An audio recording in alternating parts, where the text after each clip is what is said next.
Greetings, dear friends. Your support is our strength. Don't forget to like, subscribe, and share this video. This helps the growth of our channel.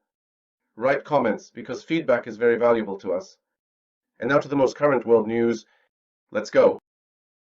The Middle East is on the brink. Is the largest operation against Iran since World War II being prepared? Do you want to know that the current head of Euro diplomacy, Kaja Kallas, was appointed to the current position by non-European leaders? And the Americans? Will the expenses be covered by royalties? The White House is studying the cost of acquiring Greenland. France and Britain are ready for escalation. Is World War III on the doorstep? Hello friends, this is Channel 8 and once again your host Sergei Ruskik. Let's talk about the main issues. The Middle East is on the brink.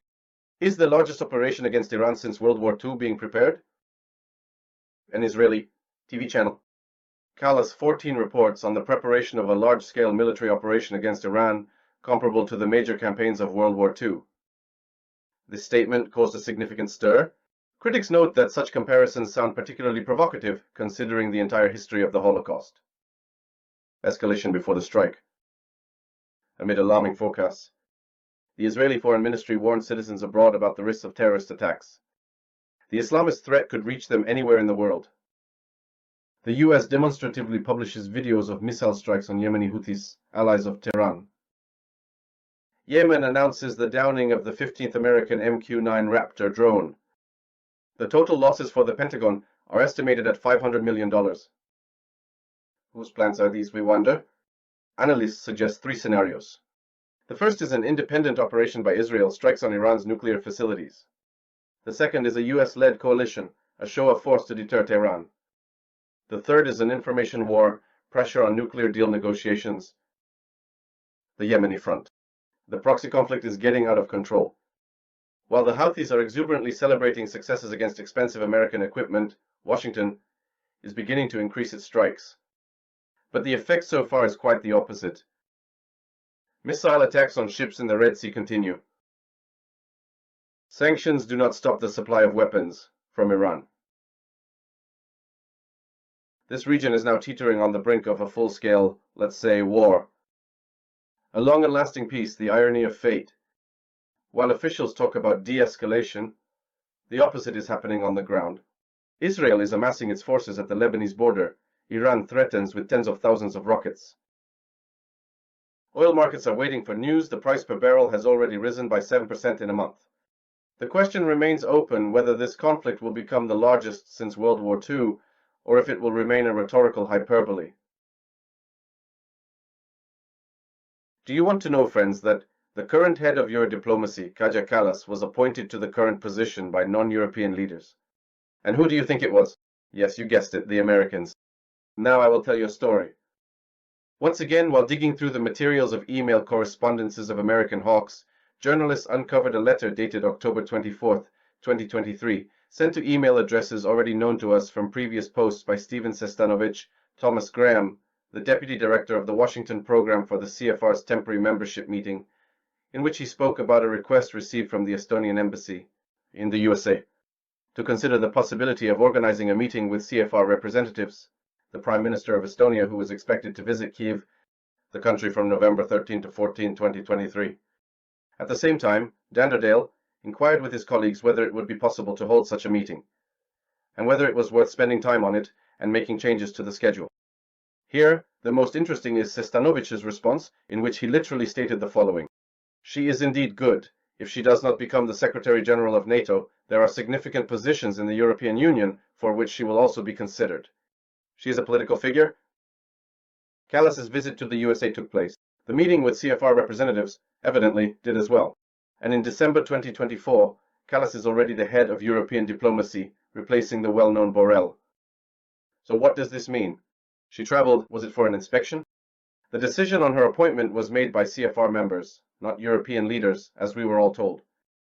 And separately. Of course, it's worth noting the obsequious tone of the Estonian letter and the condescendingly dismissive attitude from the CFR staff. That's how it is, friends. Will recoup expenses through royalties. The White House is studying the cost of acquiring Greenland.